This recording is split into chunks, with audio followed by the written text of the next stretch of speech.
Good day everyone. Today I will show you how this solver works. This solver may forecast values using several methods such as weighted moving average, exponential smoothing, and the least square method in trend projection. I've also included commands that will help the user for these solvers, like this one and this one. Also, I've included some sample data from a 10-month period to demonstrate how to use this Excel solver. To clarify, all of the formulas that I use in this solver are from Module 2, which includes all of the forecasting methods that we have studied. So let's get started.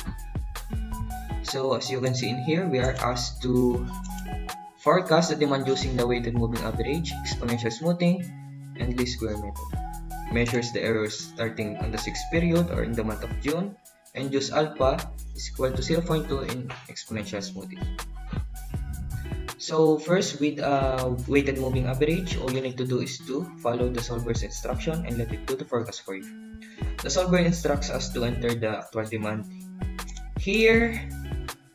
So we already had it, and I will just copy it. This. And the following step is to enter the given weights for the 3, 4, and 5-month weighted moving averages, depending on the question.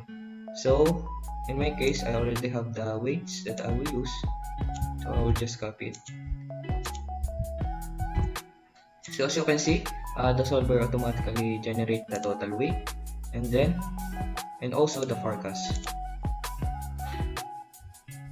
So after getting the forecast in weighted moving averages, let's do the exponential smoothing.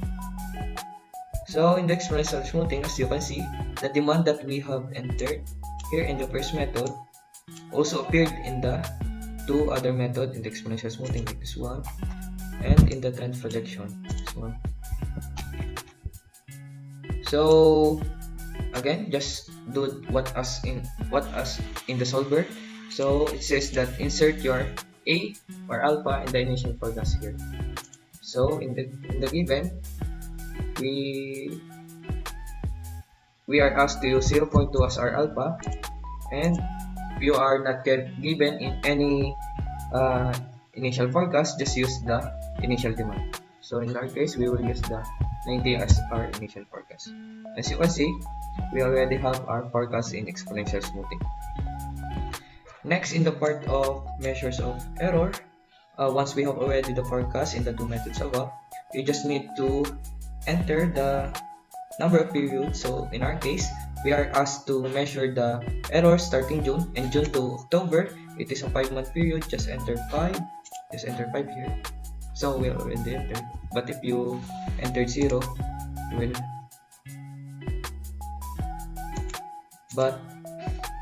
So enter 5, and we already have our error. So in these measures of error, it will help us to evaluate the forecast and to choose the best forecast method to use. So moving on to our last method, the least square method, the trend projection. The solver only asks to input the number of period here. So we have here 10 periods, so we will just put 10, and that's it. We already have our y hat 96.33 plus 3.58x. So as you can also notice, our solver also generates the graphs for us to evaluate or analyze the projection or the trend seasonal of our forecast. That's it. Thank you. I'm going to show to you the different methods of forecasting. So first, we're going to get the moving average. The formula in moving average is the summation of previous and demand divided by n. So here we're asked to get the 3 and 5 month moving average. So probably the n here is 3 and 5. So here. So as you can see, the only editable here is the demand. So if I change the demand in February, okay, let's just see that the demand in February is 160. So yeah, so as you can see, it is changing. the value here is changing because the formula here is here I put here divided by the n, which is 3. So here naman in 5 months, we get the sum of this January to May divided by 5. So moving on, here naman in exponential smoothing with trend adjustment, the formula here is the alpha times actual plus 1 minus a times forecast plus trend. So here in alpha, it only ranges to from 0.1 to 1. So let's, for example, if I put greater than 1, it's invalid. So let's just say that the value of the alpha is 0.2. So yeah. Please note that the value may vary here because of the changing of the demand in this table. So yeah. So as you can see, the values here. So if I change the demand on April, for example, I put it 120, then as you can see the value here is changing.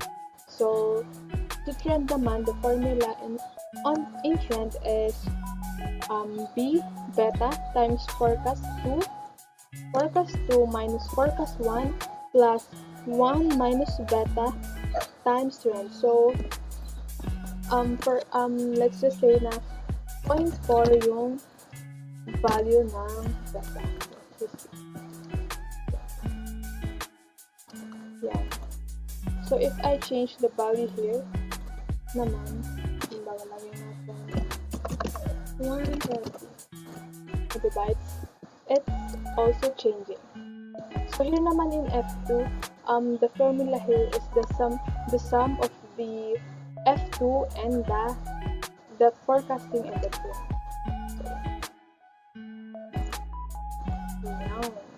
So moving on, next topic naman tayo, the seasonal index. So as you can see in this table, the only editable is the demand from 2022 to 2022. 2020 to 2022, sorry. And then the expected demand. So as you can see, so let's just show the demand here. So here in average monthly, we get the average of the demand of 2020, 2022, 2022. So let's just and it's also changing if I change the demand. So let's just I put 80. So yeah, it's changing. Then in seasonal monthly, it is fixed, it is given. So in index naman is the average monthly divided by the seasonal monthly. So let's just show you. Then the forecast naman on 2023, it is the so let's just say na 1.5 yung expected demand niya divided by n, which is ang n natin is 12 times monthly index. So yeah. That's all. Thank you. So I'm gonna show you how to use our Excel solver under the inventory management. So these are the tools that might help you, and you just need to click on the cell that you wish to utilize. So first, let me use this ABC analysis. ABC analysis divides on-hand inventory into 3 classifications on the basis of annual dollar volume. So as you can see, what you need to input data is just the item stock number, annual volume, and your unit cost. After putting those data, the annual dollar volume and percent annual dollar volume will be automatically solved. So for example, let me change this 67. So it will automatically solve. So moving on to the second table, these are the stock numbers that are already sorted according to its annual dollar value. And for this section, you need to utilize your sum function. So you need to add this percent annual dollar volume until you reach your classify range. So for example, your classification A should be 80%. So from stock 1 until stock 8 is your class A. And then you will move to this bottom part and will do the same. So using sum function, you need to add items until you reach or equal or less than 10% for your classification C, and the remaining cell will be your class B.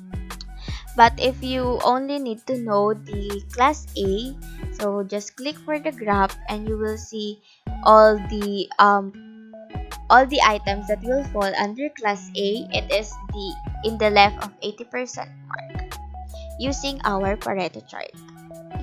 Cycle counting, it is items are counted and records update on a periodic basis. It is often used with ABC analysis to determine cycles. So after the classification of your items or your stock, you need to define also how many quantity will fall under the class A, also the cycle counting policy and working days. And then the number of items counted per day will be automatically solved. So for example, we change this to 800. And then we also have this economic order quantity. Economic order quantity is necessarily used in inventory management. It oversees the ordering, storing, and uses of company's inventory. So what we need to know is the optimal number of pieces per order or our EOQ unit. So first is to insert your data of your demand, and then it will automatically solve your annual demand. Next, you will need to input the holding cost, the ordering cost, the number of pieces per order, and working days. These tables will be automatically solved. Your annual ordering cost, annual holding cost, and EOQ. Also, we will know the expected number of orders or how many orders we're going to do per year, and the expected time of orders or the days between your order. Also, your total annual cost using the EOQ model. Our production order quantity. So production order quantity determines the quantity a retailer or a company should order to minimize the total inventory cost by balancing the inventory cost and average fixed ordering cost. So for this method, you just need to indicate your daily production rate and your daily demand. So if you have the same value for daily demand using this EOQ, you don't need to put it here. So but if you have different value, you can just edit here and put your value instead. So it won't affect our production order quantity. For example, we change this daily production rate into 10. So your production order quantity will be 250. Also, we have this number of production runs. So for our data, the number of production runs is 4.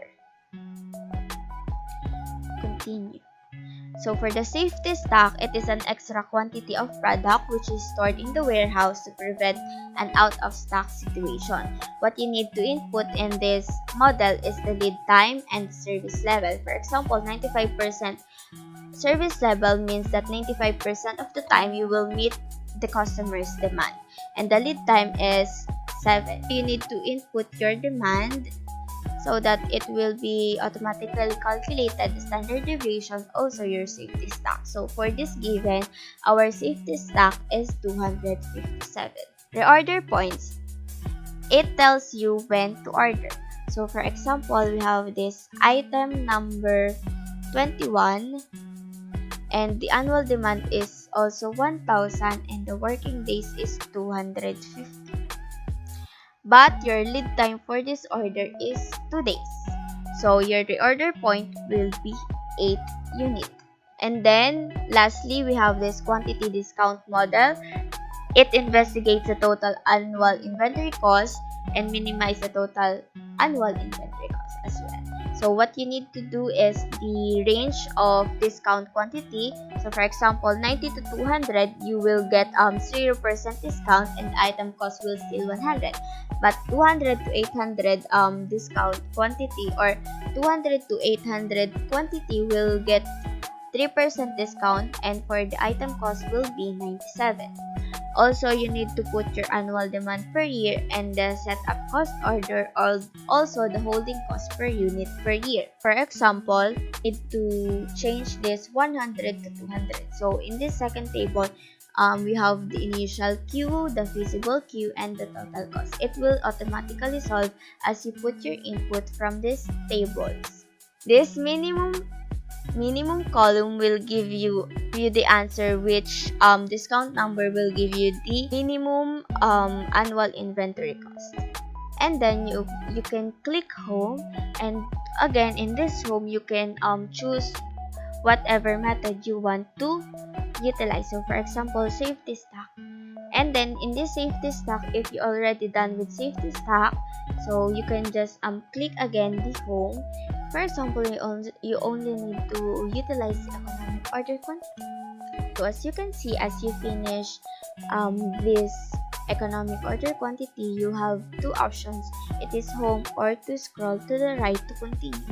And if you are done, so just click home and you will go back to the home or the introduction. Thank you and goodbye.